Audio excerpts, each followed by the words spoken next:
Hey folks, Wrath coming at you with another one. With the new patch going live today, they released Crimson Abyss hard levels 16 through to 24.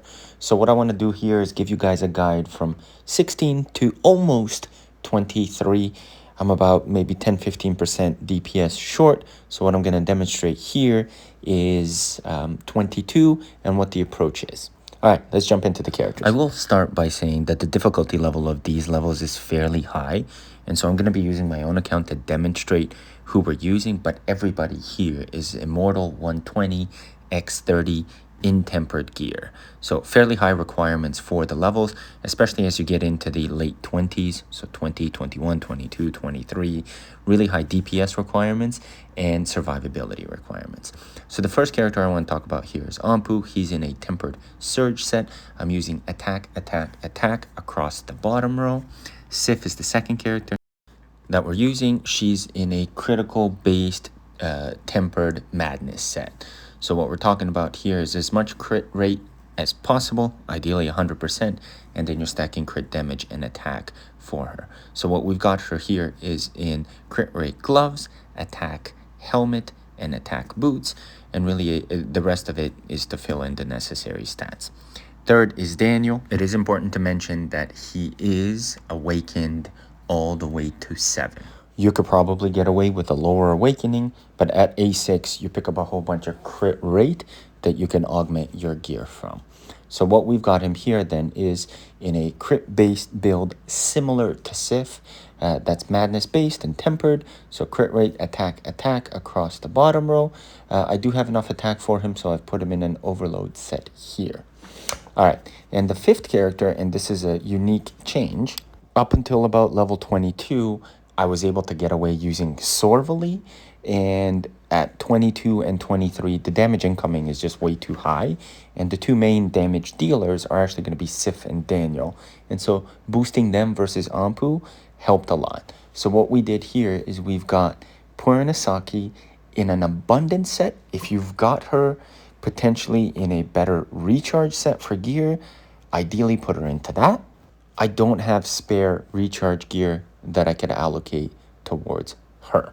And then another final point to mention with her specifically is that we're trying to get up to 200 accuracy. So all the gear pieces that I demonstrated here really have accuracy substats that get us as close as possible to 200. I think I'm only a few points off. The reason for this is her first skill allows damage mitigation and enhanced damage based on her accuracy, and it caps off at 200. And then finally, Doralee here is the last character that we're using. She's the one that I've been using for a while in a Tempered Extraction set. So the strategy that you can follow, and by the way, you could keep this on auto for lower levels, but for the higher levels, we are going to keep two characters on manual, and that's going to be Anpu and Purana, and I'll explain why. So Purana, what you're trying to do is right before the big damage skill. So that's the third skill right now that has a timer of 6 seconds. You're really trying to time Puran's ultimate to go off right before that or shortly before that to help with mitigate the amount of incoming damage. So you will notice here is I pop it right off, and then Purana does not die. Mine is not evolved all the way to I5, so she doesn't have a lot of the X talents. She's only got about 3.3k HP with about 35% damage reduction, and that's not enough to keep her alive in the later levels. So what you need to do is you need to time her ultimate to help mitigate some of that incoming damage.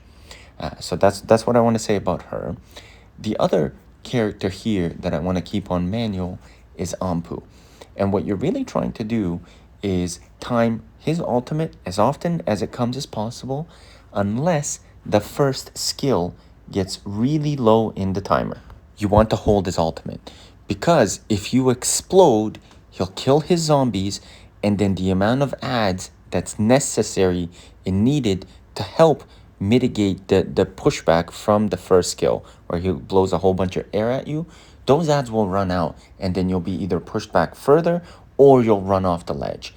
I believe you need about 20 active summoned units here to mitigate you moving back further. And so that's all there is to it. You're really just paying attention to what the third skill is in terms of the timer. Otherwise, you're popping Poranasaki's ultimate as often as possible. And if you are getting closer to the end of that, hold it until you can pop it to mitigate the damage. And then Anpu, you're popping his ultimate as soon as possible, unless the timer gets super low. If the timer gets below 4 seconds, I would say, do not pop the ultimate. Hold on to it and wait until the skill finishes. All right, so hopefully you guys enjoyed that tutorial. Let me know what you guys think in the comments below and how far on the Crimson Abyss levels you've gotten. Oh, one thing before I forget.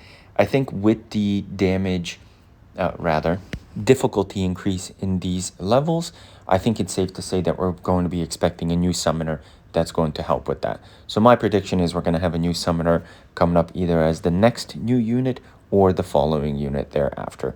Anyway, I'll catch you guys on the next one. Peace.